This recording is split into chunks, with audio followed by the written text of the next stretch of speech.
Elle s'appelle Barbie, Corolle ou encore Candy. Mais désormais, il faut s'habituer aux mots Aye, Binta, Aye et Adjoba sur le marché des poupées.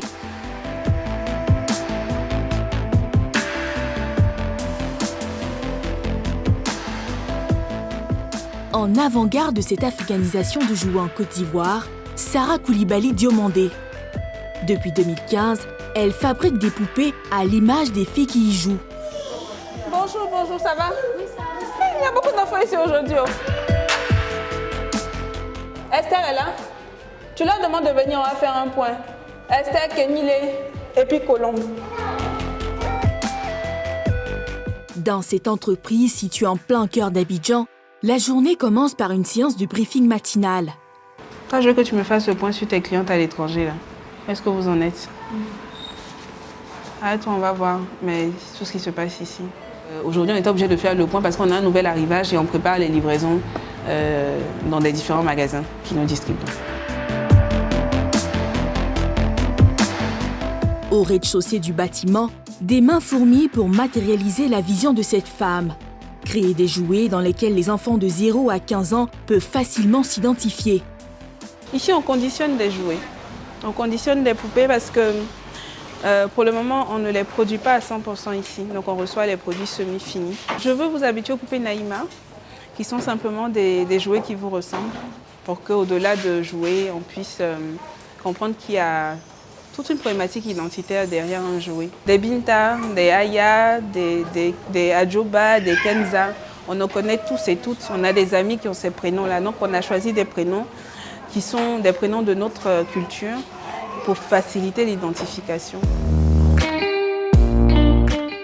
Faciliter l'identification car les jeux éducatifs occidentaux ne sont pas toujours adaptés à l'environnement culturel et social de notre société. Ici, on trouve de tout pour apprendre de manière ludique aux enfants la beauté de leur culture et ses nombreuses richesses. On a travaillé déjà sur les puzzles.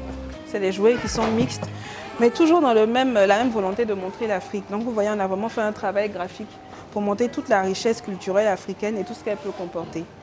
Et puis le dernier produit qu'on a sorti, c'est ce tout petit jeu de cartes qui ne coûte pas très cher, il coûte 2000 francs CFA.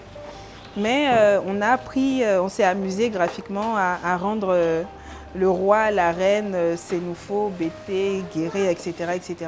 Ce qui permet toujours, comme on n'arrête pas de le dire, de valoriser la culture et de faire en sorte que les gens puissent se rendre compte que le joker peut être de la tchéka à l'oco poisson et que voilà, la carte d'As peut être un joli masque Goli, Baoulé et Akan, et voilà.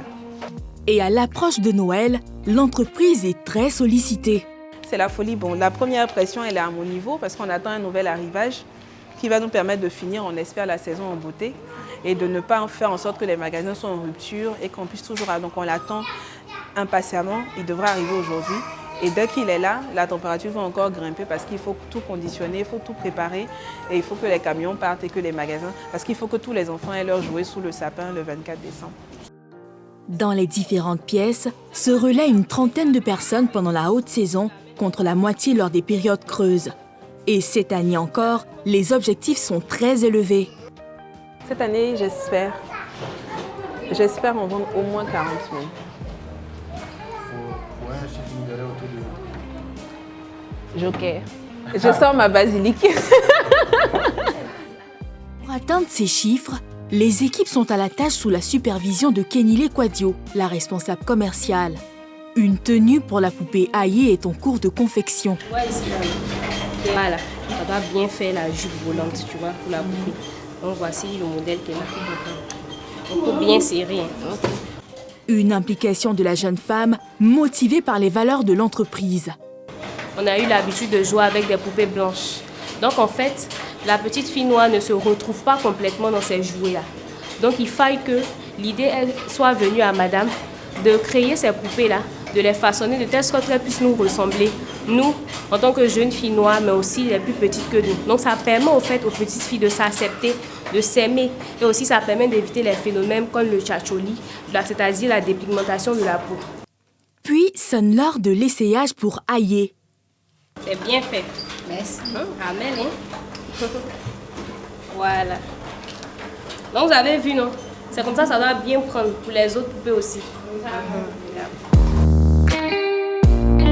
Dans quelques jours, elle sera l'attraction dans les rayons d'une grande surface aux côtés de sa sœur Binta.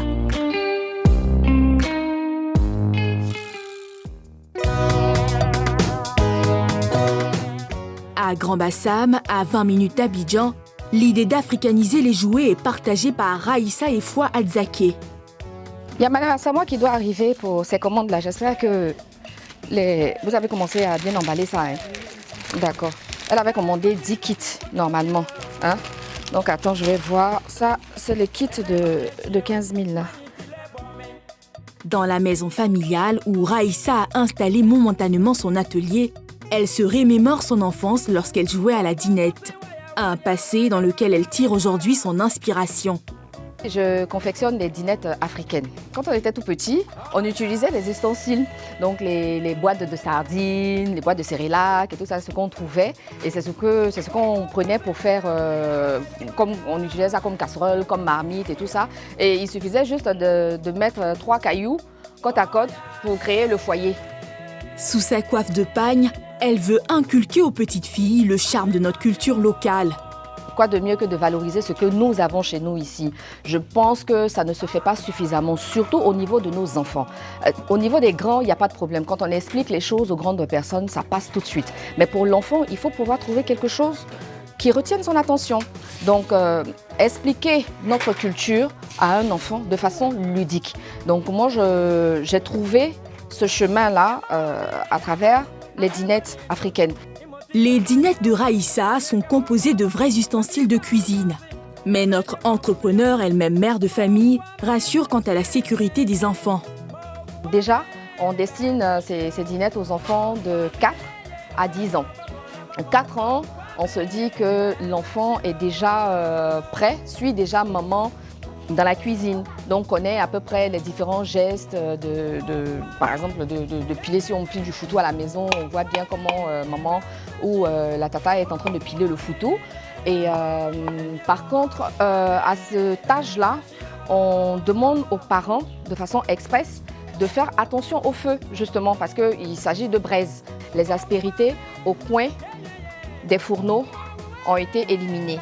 Voilà, parce que le fourneau, comme on le trouve partout, il est pointu. Les bords sont totalement pointus. Mais là, on les fait légèrement arrondis pour que vous voyez. Là, je fais comme ça. J'ai pas de souci avec.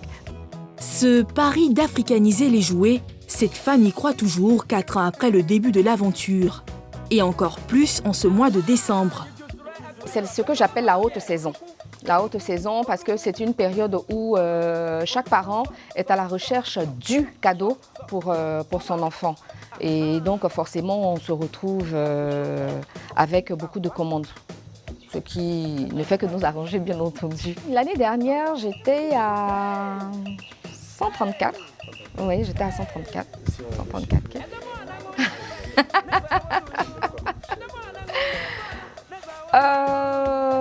En termes de chiffres, je suis un peu hésitante à donner. Bon, c'est vrai que le calcul il est vite fait quand on parle de kits de 15 ou de 25. Oh, j'ai tourné autour du million. Au nombre de ceux qui feront grimper les chiffres en cette période, Liliane Assamoah. Une cliente venue chercher sa commande et pour qui le côté africain est un argument majeur. Madame Assamoah. Oui. À quoi bah, comment ça va? Ça va très bien. Alors. Oh, c'est beau, c'est à moi? Oui, c'est votre commande. C'est le dernier paquet qu'on vient de faire. Donc le reste est au magasin. Donc voilà. Je crois que je vais augmenter la demande. Ah, Il y a la demande. super, Les enfants, super. ils adorent. Ok. Le choix d'un tel cadeau, ça change. Les enfants sont émerveillés de savoir qu'ils ont quelque chose de traditionnel avec eux. Ils ont quelque chose qu'on retrouve dans notre cuisine en miniature. On ne veut pas que notre culture s'efface totalement. Raïssa propose à sa clientèle 2 packs, l'un à 15 000 et l'autre à 25 000 francs CFA. Des prix qui valent la commande et qui n'excluent personne selon elle. Investir 3 000 francs dans un jouet qui va durer une semaine Une semaine plus tard, aller racheter un autre jouet à 3 000 francs. Au bout de 5 achats, bon, on a pratiquement dépassé ce qu'on pourrait dépenser pour l'acquisition d'un petit kit de dinette africaine. Mais il y a aussi un aspect social dans ce que je fais. Il y a certains parents qui me contactent, qui m'expliquent un peu leurs difficultés et tout ça. Donc, je ne leur fais pas forcément à ce tarif-là. Voilà, on s'arrange et puis on trouve toujours moyen de faire plaisir à tout le monde.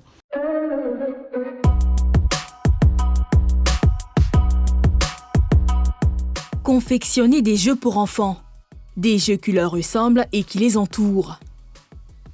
C'est l'opportunité que ces femmes donnent aux enfants avec ces jouets qui permettent de renforcer leur confiance et de valoriser leur culture. Des leviers importants pour le développement, selon le sociologue Jamal Seibitra. Le jeu, c'est le moyen par lequel on se délasse. Mais concernant les enfants, le jeu est le moyen par lequel l'enfant apprend à grandir en s'habituant au contexte socio-culturel dans lequel il est né. Donc le jeu, c'est un processus de socialisation, d'abord pour amener l'enfant à grandir en essayant d'intégrer l'identité du groupe auquel il appartient par le processus d'enculture. C'est-à-dire, l'enculture, c'est apprendre à être en s'habituant ou en s'identifiant à tout ce qui nous entoure. Donc, quand on entoure l'enfant de ce qui, des traits caractéristiques de l'Africain, l'enfant va, s'africaniser après s'être longtemps occidentalisé.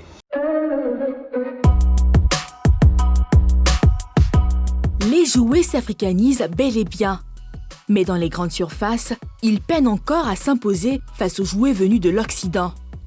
L'enjeu aujourd'hui pour ces femmes, renverser la tendance.